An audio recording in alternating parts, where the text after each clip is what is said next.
Hi guys, I am Vikram and today I will start past simple tense without motion. What is the meaning of without motion? Without motion का मतलब होता है कि जिसमें क्रिया नहीं होती है, तो उस प्रकार के वाक्य बोले जाते हैं विदाउट मोशन के तहत। और ऑलरेडी हमने past simple tense with motion का वीडियो लेक्चर पढ़ लिया है, और यदि आपने वीडियो लेक्चर नहीं देखा है तो आप डिस्क्रिप्शन में जाकर वीडियो लेक्चर देख सकते हैं, जिससे कि आपको ये past simple tense without motion clear हो जाए। तो आज हम स्टार्ट करते हैं past simple tense without motion. तो सबसे पहले जान लेते हैं इसके रूल के बारे में कि इसका रूल क्या है और क्यों हमें इसे पढ़ने की ज़रूरत होती है। याद रखें कि ये रूल अगर आपने पढ़ लिया तो आपका जो स्पोकन है वो क्लियर हो जाएगा। तो याद रखें रूल क्या होता है आपका, सब्जेक्ट के तुरंत बाद क्या यूज़ करें आप, वॉज या वर। एंड वॉज या वर के तुरंत बाद यदि हम किसी मुख्य क्रिया का यूज़ करते हैं तो मुख्य क्रिया की फर्स्ट फॉर्म प्लस आईएनजी का यूज़ करेंगे, तब टेंस कौन सा होगा आपका, पास्ट कॉन्टिन्यूस टेंस, जिसके बारे में अगले वीडियो लेक्चर में जानेंगे हम। तो यहाँ पर समझे ध्यान से कि यदि वॉज वर के तुरंत बाद यदि मुख्य क्रिया नहीं आए, क्या नहीं आए, मुख्य क्रिया नहीं आए, और डायरेक्ट एक ऑब्जेक्ट आ जाए, उस ऑब्जेक्ट के प्लेस पर क्या क्या हो सकता है, उस ऑब्जेक्ट के प्लेस पर हो सकता है noun, pronoun, adjective, article, determiner, preposition, conjunction. अर्थात इन जो शब्द मैंने अभी बताया आपको, उन शब्दों में से कोई भी वर्ड यहाँ पर गिवन हो अर्थात ऑब्जेक्ट के रूप में, तब इस प्रकार के वाक्यों की पहचान किसके तहत की जाती है, past simple tense without motion के तहत की जाती है। तो ध्यान से समझे यहाँ पर कि यदि आपने क्या यूज़ कर दिया, एक नाउन यूज़ कर दिया। What is the mean of noun, naming words are called noun, अर्थात a name of person, place and things are called noun. व्यक्ति, वस्तु, स्थान के नाम को संज्ञा कहते हैं। यदि किसी व्यक्ति का, वस्तु का, स्थान का नाम आए तो याद रखें कि ये क्या कहलाता है, आपका नाउन कहलाता है। Noun, pronoun, adjective, adjective means होता है विशेषण, प्रोनाउन मीन्स होता है सर्वनाम, article, determiner, preposition and conjunction. और ये पूरा पार्ट क्या कहलाता है आपका, एक ऑब्जेक्ट कहलाता है। क्या कहलाता है आपका पूरा पार्ट, एक ऑब्जेक्ट कहलाता है। अर्थात सब्जेक्ट आए, वॉज वर आए, और वॉज वर के तुरंत बाद एक ऑब्जेक्टिव पार्ट आ जाए, तब आप ध्यान से समझे इस चीज़ को कि यहाँ पर ये सब्जेक्ट है, ये यहाँ पर ऑब्जेक्ट है, और वॉज वर यहाँ पर क्या है, इकलौती क्रिया है। तो वॉज वर इकलौती क्रिया होने के कारण ये क्या कहलाती है, वाक्य में मुख्य क्रिया कहलाती है। जैसा कि हमने पहले वीडियो लेक्चर में जाना था, present simple tense with motion और विदाउट मोशन, हमने समझा था कि जब भी वाक्य में एक क्रिया हो तो उस सेंटेंस की क्या कहलाती है, मुख्य क्रिया कहलाती है। जब सेंटेंस में दो क्रिया हो तो पहली वाली हेल्पिंग वर्ब, दूसरी वाली मेन वर्ब। जब सेंटेंस में तीन क्रियाएं हो तो पहली दो हेल्पिंग वर्ब, तीसरी वाली मेन वर्ब। और जब सेंटेंस में चार क्रियाएं हो तो पहली तीन helping verb and fourth one main verb कहलाती है। तो वो का भी फंडा यहाँ पर है कि जब भी आपका सब्जेक्ट हो, सब्जेक्ट के बाद वॉज वर, और वॉज वर के बाद क्या आपका noun, pronoun, adjective, article, determiner, preposition and conjunction. तो इस प्रकार के वाक्य में वॉज वर यहाँ पर क्या है, इकलौती क्रिया, और इकलौती क्रिया होने के कारण क्या बन जाती है, वाक्य में मुख्य क्रिया बन जाती है। और वॉज वर कौन सी फॉर्म में पड़ती है, वॉज वर पड़ती है आपकी सेकंड फॉर्म में। कौन सी फॉर्म में पड़ती है, सेकंड फॉर्म में। तो यहाँ ध्यान से समझे आप कि ये हो गया आपका, ये पार्ट हो गया आपका सब्जेक्ट का, और वॉज वर यहाँ पर कौन सी फॉर्म कहला रही है, मेन वर्ब की सेकंड फॉर्म की तरह वर्क करती है। और ये पार्ट ये आपका पूरा एक ऑब्जेक्ट का पार्ट है। तो यहाँ पर देखें ये subject M V second object, किसका फॉर्मूला होता है, ये होता है पास्ट सिंपल टेंस का। इसीलिए हमने इस टेंस को किस में रखा है, पास्ट सिंपल टेंस, बट कौन सा, विदाउट मोशन। क्यों, क्योंकि इसमें क्रिया नहीं होती। और याद रखें एक चीज़ कि इस प्रकार के वाक्यों के पैसिव भी नहीं बनाए जाते हैं। तो subject, was were plus noun, pronoun, adjective, article, determiner, preposition, conjunction, जब भी इस प्रकार के वाक्य में अगर ऑब्जेक्टिव पार्ट आ जाए तब इस प्रकार के वाक्यों के क्या नहीं बनते हैं, पैसिव नहीं बनते हैं। और याद रखें जब भी वॉज वर के बाद मुख्य क्रिया यूज़ करें तब आईएनजी फॉर्म यूज़ करेंगे, तब इस प्रकार के वाक्यों की पहचान पास्ट कॉन्टिन्यूस टेंस के तहत की जाती है, जो कि हम अगले वीडियो लेक्चर में पढ़ेंगे। तो ये फॉर्मूला आपको क्लियर होगा तो ही आप आगे इस चीज़ों को क्या समझ पाओगे, अच्छे से समझ पाओगे। तो याद रखें सब्जेक्ट के बाद वॉज वर, और वॉज वर के बाद यदि वर्ब नहीं आए उसके स्थान पर क्या आ जाए, noun, pronoun, adjective, article, determiner, preposition, conjunction. For example समझे यहाँ पर मैंने कहा कि वह सुनील था, तो सेंटेंस क्या बनेगा, ही वॉज सुनील। वह सुनील था, ही वॉज सुनील। तो सुनील यहाँ पर क्या आपका नाउन है। नेक्स्ट समझे एग्जाम्पल, वह उसका भाई था, ही वॉज हिज ब्रदर। तो हिज यहाँ पर क्या यूज़ किया आपने, प्रोनाउन के रूप में यूज़ किया। वह होशियार था, सेंटेंस क्या बनेगा, ही वॉज इंटेलिजेंट। इंटेलिजेंट यहाँ पर क्या आपका एडजेक्टिव है। नेक्स्ट सेंटेंस देखें, वह एक डॉक्टर था, ही वॉज ए डॉक्टर। तो जो आपने ए यूज़ किया वॉज के बाद वो क्या कहलाएगा आपका आर्टिकल।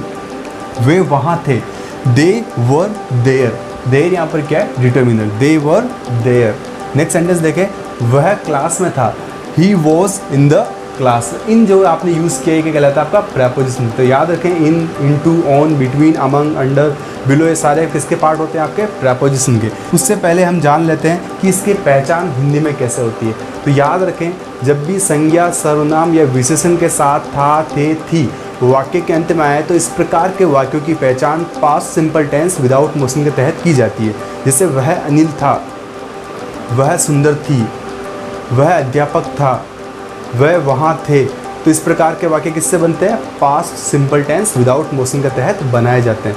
तो आप इन चीज़ों को जब हिंदी से इंग्लिश पढ़ेंगे तभी जाके आप इन चीज़ों को अच्छे से सीख पाएंगे, क्योंकि आपकी हिंदी है वो क्या है, परफेक्ट है। तो आप समझते हैं कि किस सब्जेक्ट के साथ आप वॉज यूज़ करेंगे और किसके साथ क्या यूज़ करेंगे, वर यूज़ करेंगे। जब भी आपका सब्जेक्ट क्या हो, आई हो, ही हो, सी हो, इट हो, या फिर क्या आपका सिंगुलर नाउन, क्या हो आपका सिंगुलर नाउन। तो याद रखें, इन सब के साथ क्या यूज़ करेंगे आप, वॉज यूज़ करेंगे। दोबारा समझे, जब भी आपका सब्जेक्ट आई हो, ही हो, सी हो, इट हो या सिंगुलर नाउन मतलब एक वचन संज्ञा, तब किस का यूज़ करेंगे आप, वॉज का यूज़ करेंगे। जब आपका सब्जेक्ट क्या हो, वी हो, यू हो, दे हो या फिर प्लूरल नाउन, तब क्या यूज़ करेंगे आप, तब प्लूरल नाउन हो तब क्या यूज़ करेंगे आप, वर का यूज़ करेंगे। क्लियर। तो याद रखें, जब भी आपका सब्जेक्ट वी हो, यू हो, दे हो या प्लूरल नाउन मतलब बहुवचन संज्ञा, तब किसका यूज़ करेंगे, यहाँ पर वर का यूज़ करेंगे। और जब आपका सब्जेक्ट क्या हो, आई हो, ही हो, सी हो, इट हो, सिंगुलर नाउन, तब क्या यूज़ करेंगे, वॉज यूज़ करेंगे। तो क्लियर है यहाँ तक आपको फंडा कि रूल क्या आपका, सब्जेक्ट के बाद वॉज वर और वॉज वर के तुरंत बाद एक ऑब्जेक्टिव पार्ट आ जाए। उस ऑब्जेक्टिव पार्ट में क्या हो सकता है, एक नाउन हो सकता है, एक प्रोनाउन हो सकता है, एडजेक्टिव हो सकता है, आर्टिकल हो सकता है, डिटर्मिनर हो सकता है, प्रेपोजिशन हो सकता है, कंजंक्शन हो सकता है। क्लियर। इसकी पहचान क्या होगी हिंदी में, संज्ञा, सर्वनाम, विशेषण या आर्टिकल, इनके साथ क्या होता है हिंदी में वाक्य के अंत में क्या आता है, था, थे, थी। जैसे एग्जाम्पल, वह सुनील था, वह डॉक्टर था, वह वकील था, वह विद्यार्थी था। तो इस प्रकार के वाक्य किससे बनते हैं, past simple tense without motion के तहत बनाए जाते हैं। और इसमें I, he, she, it singular noun के साथ वॉज यूज़ करते हैं, वी, यू, दे वे प्लूरल नाउन के साथ क्या यूज़ करते हैं, वर यूज़ करते हैं। तो अब हम समझेंगे स्टेप बाय स्टेप एक एग्जाम्पल को। और पहली बात ये कि सेंटेंस को हम 4 तरीके से फ्रेम करते हैं, पॉजिटिव, नेगेटिव, इंटरोगेटिव, इंटरनेगेटिव। लेकिन हम एक लैंग्वेज सीखने जा रहे हैं और याद रखें, जब भी आपको एक लैंग्वेज सीखनी है तो लैंग्वेज के आधार पर या लैंग्वेज के बेसिस पर आपको सेंटेंस को एक ओनली का स्ट्रेस लगाते हुए सेंटेंस को फ्रेम करना होगा, जिससे कि आपका जो स्पोकन है वो क्लियर हो जाए। क्योंकि जब भी हमें किसी सेंटेंस को बोलने की ज़रूरत होती है या अपनी कही गई बात को दोहराते हुए अर्थात सब्जेक्ट के ऊपर एम्फेसाइज करते हुए अर्थात जोर या दबाव डालते हुए बात करने की ज़रूरत हो, तब हम सेंटेंस में सब्जेक्ट या ऑब्जेक्ट पर जोर या दबाव डालते हुए सेंटेंस को फ्रेम कर सकते हैं। तो याद रखें कि जब भी आप पॉजिटिव सेंटेंस को फ्रेम करें और आपको कही गई बात पर यकीन दिलाना हो सब्जेक्ट के ऊपर या ऑब्जेक्ट के ऊपर, तब आप सब्जेक्ट या ऑब्जेक्ट के तुरंत बाद ओनली शब्द से स्ट्रेस पॉजिटिव व इंटरोगेटिव वाक्यों में लगा सकते हो। क्लियर है। तो अब हम समझेंगे एक स्पोकन का पार्ट। तो इस वीडियो लेक्चर को पूरा देखें आप और बने रहें एंड तक, तभी जाके आप इस वीडियो लेक्चर को पूरा समझ पाएंगे। तो समझे यहाँ पर ध्यान से। अब हम समझेंगे एग्जाम्पल। फर्स्ट हम समझेंगे एक नाउन का example with rules and regulation, पूरा स्पोकन के साथ क्लियर करेंगे, तभी जाके आपको ये सेंटेंस क्लियर होगा और आप इन वर्ड्स को अच्छे से समझ पाओगे, सेंटेंसेस को भी समझ पाओगे। तो साथ साथ हम रूल्स के साथ साथ हम एग्जाम्पल भी समझेंगे। देखें आप यहाँ पर पॉजिटिव का फर्स्ट रूल, किसका रूल आपका, पॉजिटिव का फर्स्ट रूल, सब्जेक्ट के बाद क्या यूज़ करेंगे आप, वॉज या वर,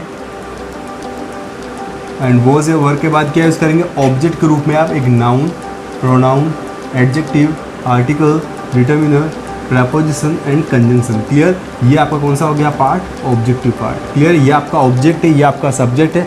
वॉज वर इक्वलिटी क्रिया होने के कारण सेंटेंस में कैसे काम करती है, एमवी सेकंड की तरह, लेकिन वाक्य में किसी भी प्रकार की क्रिया का संचार नहीं दिखाती है, इसलिए हम इसे विदाउट मोशन कहते हैं। क्लियर है? एग्जाम्पल समझे यहाँ पर, तो पहले हम एग्जाम्पल की बात करेंगे नाउन की। फर्स्ट एग्जाम्पल समझे, वह सागर था। तो इंग्लिश क्या बनेगी इसकी, वह सागर था। तो ही के साथ क्या यूज़ करते हैं हम, वॉज यूज़ करें या वर यूज़ करें, तो याद रखें ही के साथ क्या यूज़ करेंगे, was. He was Sagar. Clear? तो ही यहाँ पर क्या आपका सब्जेक्ट है एंड वॉज जो यूज़ किया है ये इकलौती क्रिया होने के कारण वाक्य में कैसे पहचानी जाती है, एमवी सेकंड के तहत। क्लियर? और ये आपका कौन सा पार्ट, आपका ऑब्जेक्टिव पार्ट है, लेकिन वाक्य में किसी भी प्रकार की क्रिया का संचार नहीं दिखाती है, इसलिए इसे क्या कहते हैं, past simple tense without motion कहते हैं। क्लियर है? तो ये रूल आपने समझा कि सब्जेक्ट जब भी आए, वॉज वर आए, फिर noun, pronoun, adjective, article, determiner, preposition, conjunction, तो इस प्रकार के वाक्यों में आप सेंटेंस को फ्रेम करते हैं ऐसे, वह सागर था, ही वॉज सागर। तो ये जो सागर आपने यूज़ किया ये क्या है, एक नाउन है। क्या है आपका, एक पार्ट, नाउन का पार्ट है। तो इस तरह से हम सेंटेंस को फ्रेम करते हैं जिससे कि हमारा जो स्पोकन का पार्ट है वो क्लियर हो जाए। आप चाहे तो आप डिफरेंट तरह के सेंटेंस भी लेकर फ्रेम कर सकते हैं, लाइक वह सुनील था, ही वॉज सुनील। वह दिनेश था, ही वॉज दिनेश। ठीक है? तो इस तरीके से आप किसी का नाम लेके था और वर्ड आए नाम के साथ, तो आप इस तरीके से सेंटेंस को फ्रेम कर सकते हैं। क्लियर? तो अब हम समझते हैं इसका सेकंड रूल, और वो किसका पार्ट है, पॉजिटिव का ही पार्ट है। याद रखें वो जो सेकंड रूल है पॉजिटिव का पार्ट है, वो ज़रूरत कब होती है, यह ज़रूरत तब होती है जब हमें सब्जेक्ट के ऊपर एम्फेसाइज अर्थात स्ट्रेस अर्थात जोर या दबाव डालते हुए बोलने की ज़रूरत पड़े, तब हम सेंटेंस को कैसे फ्रेम करते हैं। तो देखें यहाँ पर, तो पहले फॉर्मूला देखें, कैसे फॉर्मूला होगा, subject plus only plus was या were plus noun, pronoun, adjective, article, determiner, preposition. Clear? याद रखें कि कंजंक्शन में किसी भी प्रकार का स्ट्रेस लगा के यूज़ नहीं करते, इसलिए हमने कंजंक्शन को यहाँ पर यूज़ नहीं किया। तो याद रखें कि जब भी आपको सब्जेक्ट के ऊपर जोर या दबाव डालते हुए बोलने की ज़रूरत पड़े, तो सब्जेक्ट के तुरंत बाद किस शब्द का यूज़ करेंगे, ओनली शब्द का यूज़ करेंगे। ओनली यहाँ पर क्या आपका स्ट्रेस है। क्लियर है? एग्जाम्पल समझे यहाँ पर ध्यान से। सेकेंड नंबर एग्जाम्पल है, वह ही सागर था। फॉर एग्ज़ाम्पल, दो व्यक्ति है जो कि बाइक पे जा रहे हैं और मैंने अपने फ्रेंड को कहा कि वह सागर था, तो फ्रेंड ने कहा कि वह सागर नहीं था, उसके जो पीछे बैठा था वह सागर था, और मुझे अपनी बात साबित करनी है क्या, कि वह ही सागर था। तो सेंटेंस क्या फ्रेम होगा, वह ही सागर था। तो सेंटेंस क्या फ्रेम होगा, देखें यहाँ पर, ही ओनली वॉज सागर। क्या सेंटेंस फ्रेम हुआ, ही ओनली वॉज सागर। तो ओनली जो आपने सब्जेक्ट के तुरंत बाद जो ओनली यूज़ किया, ये क्या यहाँ पर स्ट्रेस है। वो क्यों ज़रूरत हुई, ये इसलिए ज़रूरत हुई कि जब भी आपको एक लैंग्वेज बोलनी है या फिर अपनी कही गई बात पर यकीन दिलाना है, तो आप सेंटेंस में सब्जेक्ट के तुरंत बाद ओनली शब्द से क्या लगा सकते हैं, स्ट्रेस लगा सकते हैं। दोबारा समझे इस चीज़ को, मैंने फ्रेंड को कहा कि दो जने बाइक पर जा रहे हैं, तो मैंने फ्रेंड को कहा कि वह सागर था, तो फ्रेंड ने कहा कि वह सागर नहीं था, जो बाइक पर पीछे बैठा था वह सागर था, और मुझे अपनी बात साबित करनी की जो बाइक चला रहा था आगे बैठा था वह ही सागर था। सेंटेंस क्या बनेगा, वह ही सागर था, तो ही ओनली वॉज सागर। तो इस तरीके से आप सेंटेंस में सब्जेक्ट के ऊपर स्ट्रेस लगा के सेंटेंस को फ्रेम कर सकते हैं। अब बात करते हैं कि पॉजिटिव का ही थर्ड नंबर रूल, कि कैसे आप सेंटेंस में ऑब्जेक्ट के ऊपर स्ट्रेस लगाते हुए सेंटेंस को फ्रेम कर सकते हैं, जिससे कि आपका जो स्पोकन है वो अच्छे से क्लियर हो जाए। तो देखें यहाँ पर ध्यान से, अभी हम समझ रहे हैं एक नाउन का एग्जाम्पल विथ रूल। तो नंबर थर्ड समझे यहाँ पर, सब्जेक्ट के बाद क्या यूज़ करेंगे, वॉज या वर। वर के तुरंत बाद क्या यूज़ करेंगे आप, noun, pronoun, adjective, article, determiner, preposition. Clear? और उसके बाद क्या यूज़ करेंगे, ओनली शब्द से स्ट्रेस। ये पूरा पार्ट क्या आपका ऑब्जेक्ट, अर्थात ऑब्जेक्ट तुरंत बाद क्या यूज़ करेंगे, ओनली शब्द से स्ट्रेस का यूज़ करेंगे। एग्जाम्पल देखें यहाँ पर, वह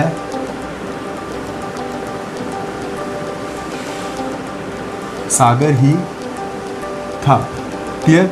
तो सेंटेंस में हमने कहाँ पर यूज़ किया स्ट्रेस का, हिंदी में भी हमने ऑब्जेक्टिव पार्ट में यूज़ किया, तो इंग्लिश में भी हमें कहाँ पर यूज़ करना पड़ेगा, ऑब्जेक्टिव पार्ट के बाद ही यूज़ करना पड़ेगा।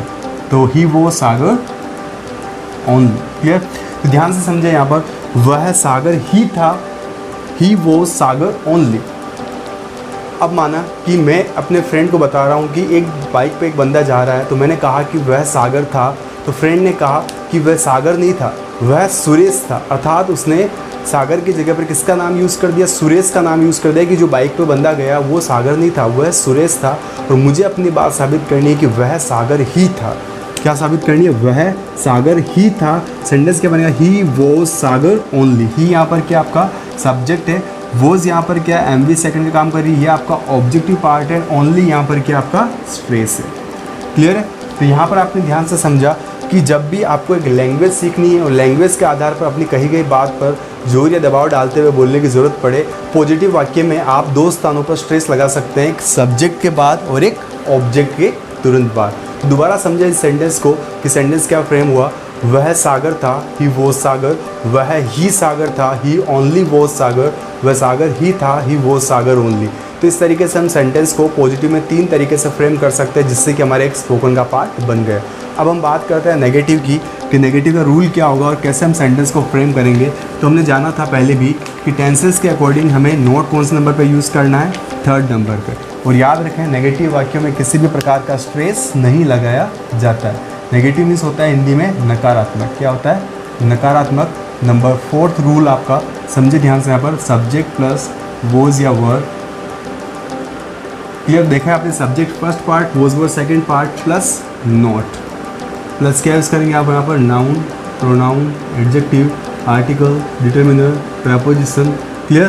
तो इस तरीके से आपने यूज़ किया। तो इसका नेगेटिव का एग्जाम्पल क्या बनेगा, देखें, वह सागर नहीं था, वह सागर नहीं था। सेंटेंस क्या बनेगा, he was not Sagar, he was not Sagar. He यहाँ पर क्या आपका सब्जेक्ट है, वॉज यहाँ पर एमवी सेकंड की तरह वर्क कर रही है आपका, नॉट एंड सागर यहाँ पर क्या आपका ऑब्जेक्ट है। और नेगेटिव वाक्यों में किसी भी प्रकार का स्ट्रेस नहीं लगाया जाता है। तो याद रखें नेगेटिव कैसे फ्रेम होगा, subject, was were plus not, noun, pronoun, adjective, article, determiner, preposition.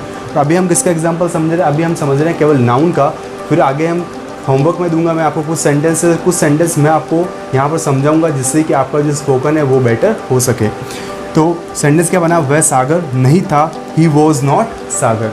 तो इस तरीके से हम सेंटेंस में नेगेटिव्स को फ्रेम कर सकते हैं। अब हम बात करते हैं इंटरोगेटिव सेंटेंस की, अर्थात प्रश्नवाचक की। और याद रखें प्रश्नवाचक वाक्यों में भी सब्जेक्ट या ऑब्जेक्ट के तुरंत बाद ओनली शब्द से क्या लगा सकते हैं, स्ट्रेस लगा सकते हैं आवश्यकता अनुसार। तो समझे यहाँ पर आपका इंटरोगेटिव का मतलब होता है प्रश्नवाचक। क्लियर, क्या होता है आपका प्रश्नवाचक, अर्थात जब भी आपको प्रश्न करना हो, तो ये आपका कौन सा रूल नंबर 5, जब भी आपको प्रश्न करना हो तो याद रखें आपको किससे करना है, वॉज या वर से। और ये किस पर डिपेंड करेगा, सब्जेक्ट के ऊपर, कि अगर आपका सब्जेक्ट क्या हो, आई हो, ही हो, सी, इट, सिंगुलर नाउन, तो याद रखें वॉज यूज़ करें। जब आपका subject we, you, they, plural noun हो तो याद रखें आपको क्या यूज़ करना है, वर यूज़ करना है। उसके बाद क्या यूज़ करना है आपको, noun, pronoun, adjective, article, determiner, preposition and question mark का यूज़ करें। क्लियर है। तो सेंटेंस क्या फ्रेम होगा कि देखें यहाँ पर, क्या वह सागर था, क्या वह सागर था। सेंटेंस क्या फ्रेम होगा, देखें यहाँ पर, was he Sagar and question mark. Clear. तो अब देखें यहाँ पर रूल नंबर 6 ये कहता है कि जब भी आपको प्रश्नवाचक वाक्यों को प्रश्न करते हुए जोर या दबाव डालते हुए क्वेश्चन करना हो, तब आप सब्जेक्ट या ऑब्जेक्ट के तुरंत बाद ओनली शब्द से क्या लगा सकते हैं, स्ट्रेस लगा सकते हैं। तो अभी हम समझते हैं कि कैसे हम सब्जेक्ट के ऊपर स्ट्रेस लगा के क्वेश्चन करते हैं। तो वॉज या वर, उसके तुरंत बाद क्या यूज़ करेंगे, सब्जेक्ट, एंड सब्जेक्ट के बाद क्या है आपका ओनली शब्द से स्ट्रेस, एंड ओनली शब्द स्ट्रेस के बाद क्या यूज़ करेंगे, noun, pronoun, adjective, article, determiner, preposition and question mark. Clear. तो सेंटेंस का फ्रेम होगा, देखें यहाँ पर नंबर 6, क्या वह ही सागर था। मानो कि मैंने किसी से क्वेश्चन किया कि क्या वह सागर था और मुझे रिप्लाई नहीं मिला, और मुझे अब अपनी कहे गए प्रश्न को जोर या दबाव डालते हुए बोलने की ज़रूरत पड़े। तो सेंटेंस क्या फ्रेम होगा, क्या वह ही सागर था। सेंटेंस क्या बनेगा, वॉज ही ओनली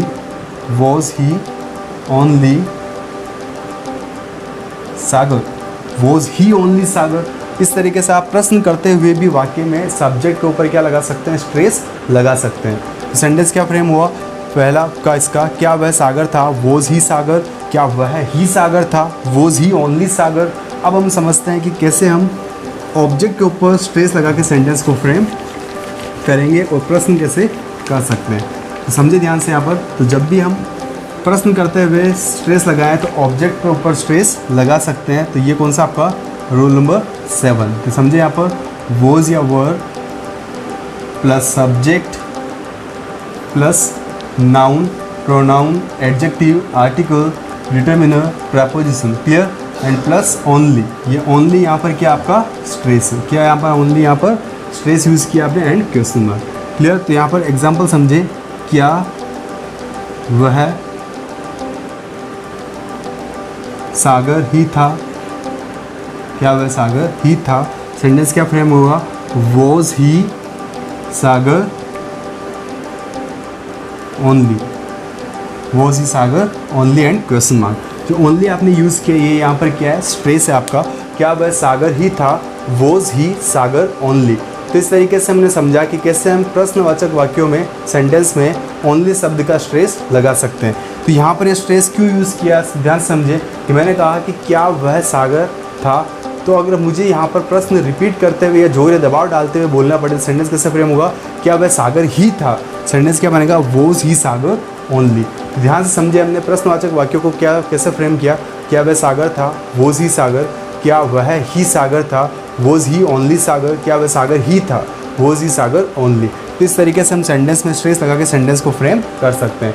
अब आपका नेक्स्ट पार्ट है इसका इंटरोनेगेटिव, अर्थात प्रश्नवाचक नकारात्मक।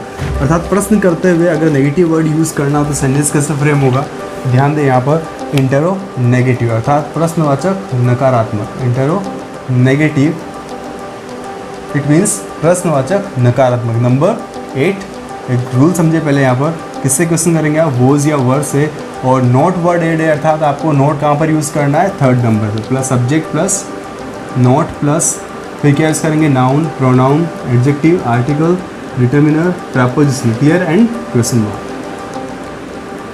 तो एग्जाम्पल देखें यहाँ पर, क्या वह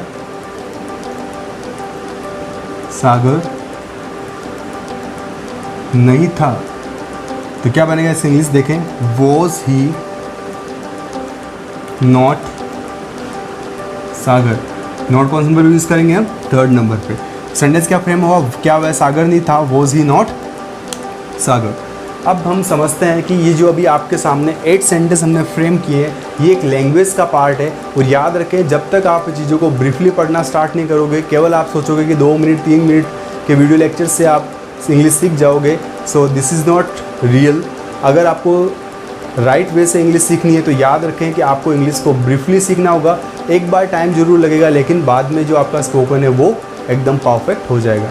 सो keep in your mind, if you are learning English, so just learn English with briefly matter, then you are able to understand English and you are able to speak clear English. So now we will start कि अभी हम बात करते हैं इस topic के बारे में, कि इस टॉपिक में जो हमने 8 सेंटेंस फ्रेम किए उनको मैं एक बार रिपीट करके आपको समझा रहा हूँ, आप उन चीज़ों को समझे ध्यान से। वह सागर था, ही वॉज सागर। वह ही सागर था, ही ओनली वॉज सागर। वह सागर ही था, ही वॉज सागर ओनली। वह सागर नहीं था, ही वॉज नॉट सागर। क्या वह सागर था, वोज ही सागर। क्या वह ही सागर था, वोज ही ओनली सागर। क्या वह सागर ही था, वोज ही सागर ओनली। क्या वह सागर नहीं था, वोज ही नॉट सागर। तो इस तरीके से आप सेंटेंस को क्या करेंगे, with Hindi with English practice करने की कोशिश करें और आप स्पीड से बोलने की कोशिश करें, जिससे कि आपका जो स्पोकन का पार्ट है वो क्लियर हो जाए। और अगर आपके स्टार्टिंग में स्पीड नहीं बने तो पहले आप क्लियर तरीके से अपने एक्सेंट को क्लियर करें और स्टार्टिंग में आप अच्छे से बेटर तरीके से बोलने की कोशिश करें। धीरे धीरे आप प्रैक्टिस करते जाएंगे, जैसे जैसे आप न्यू एग्जांपल लेंगे वैसे वैसे आपका स्पोकन क्या हो जाएगा, क्लियर हो जाएगा। तो एक सेंटेंस मैं आज आपको होमवर्क में देखा जाऊँगा, एक प्रोनाउन का। उस सेंटेंस को मैं नेक्स्ट वीडियो लेक्चर में आपको ब्रीफली समझाऊंगा। अभी आपको मैं होमवर्क में दूंगा और आपको मैं समझा दूंगा कि आपको किस तरीके से सेंटेंस को फ्रेम करना है।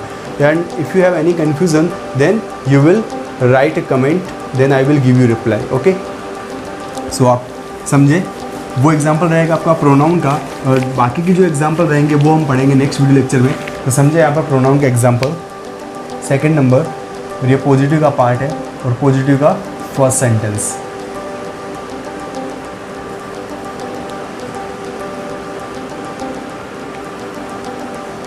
वह उसका पति था। वह उसका पति था। सेंटेंस क्या बनेगा? He was her husband. He was her husband. Sentence क्या था? वह उसका पति था। उसका किसका? यानी किसी फीमेल का, फीमेल, और यहाँ पर क्या यूज़ किया हमने? मेल यूज़ किया। तो याद रखें। और यदि आपने प्रोनाउन का वीडियो लेक्चर नहीं देखा है तो आप डिस्क्रिप्शन में जाके वीडियो लेक्चर देख सकते हैं, जिससे कि आपका he, she, it, we, you, they and my, our, your, their कहाँ पर यूज़ करें, ये कन्फ्यूजन भी आपका रिमूव हो जाएगा। तो इन चीज़ों को आप याद रखें। तो ये सेंटेंस क्या फ्रेम हुआ? वह उसका पति था। He was her husband. इसमें स्ट्रेस लगा के कैसे बोलेंगे सेंटेंस को? तो पॉजिटिव सेंटेंस का सेकंड सेंटेंस क्या बनेगा? वह ही उसका पति था। ही ओनली वॉज हर हस्बैंड। अब यहाँ पर ऑब्जेक्टिव पार्ट में कैसे स्ट्रेस लगेगा? तो यहाँ पर ऑब्जेक्टिव पार्ट में क्या? हस्बैंड। तो सेंटेंस क्या होगा हिंदी में? वह उसका पति ही था। सेंटेंस क्या हुआ? He was her husband only. Negative sentence क्या बनेगा? वह उसका पति नहीं था। He was not her husband. Interrogative sentence क्या बनेगा? देखें, जब भी आपको प्रश्न करना हो, क्या वह उसका पति था? Was he her husband. Next sentence देखें, स्ट्रेस कैसे लगेगा? ओनली का सब्जेक्ट के ऊपर। क्या वह ही उसका पति था? Was he only her husband. And object पे सेंटेंस कैसे लगेगा? क्या वह उसका पति ही था? Was he her husband only. And internegative, क्या वह उसका पति नहीं था? Was he not her husband. तो इस तरीके से हम सेंटेंस को फ्रेम कर सकते हैं। और ये सेंटेंस आपके लिए होमवर्क में रहेगा। इस सेंटेंस को मैं नेक्स्ट वीडियो लेक्चर में ब्रीफली समझाऊंगा और ब्रीफली यहाँ पर रिटर्न करूँगा। और उसके बाद जो आपका रिमेनिंग एग्जाम्पल बचे हैं, adjective, article, determiner, preposition, conjunction, उसके बारे में बात करेंगे नेक्स्ट वीडियो लेक्चर में। अभी आप इन चीज़ों को स्टार्ट करें ब्रीफली पढ़ना। एंड गाइस, अगर आप इन चीज़ों को ब्रीफली नहीं पढ़ रहे हैं तो ट्राई करें कि एक बार इन चीज़ों को ब्रीफली पढ़ें, क्योंकि एक बार अगर आपने मेहनत कर ली तो डेफिनेटली जो आपका इंग्लिश का जो पार्ट है वो क्लियर हो जाएगा। So try to improve yourself, because reason behind it, अगर आप अपनी स्किल को इम्प्रूव करेंगे तो डेफिनेटली आपको जो लाइफ में चाहिए वो बेटर तरीके से रिप्रेजेंट हो जाएगा। अगर आप चाहते हैं कि अपनी स्किल को इम्प्रूव करें तो डेफिनेटली जो सक्सेस है वो आपके पीछे रहेगी, यदि आप इन चीज़ों को अपने लाइफ में उतारने की कोशिश करेंगे। So improve your English and I want that you will perfect in English and you will speak clear English. So it depends on your practice, because I always say that practice makes a man perfect. If you do practice, definitely one day you are able to speak clear English. So you need to do it practice, and if you are doing practice, definitely you are able to speak fluent English. So guys, it's enough for today. मिलेंगे next video lecture में, and thanks for watching this video.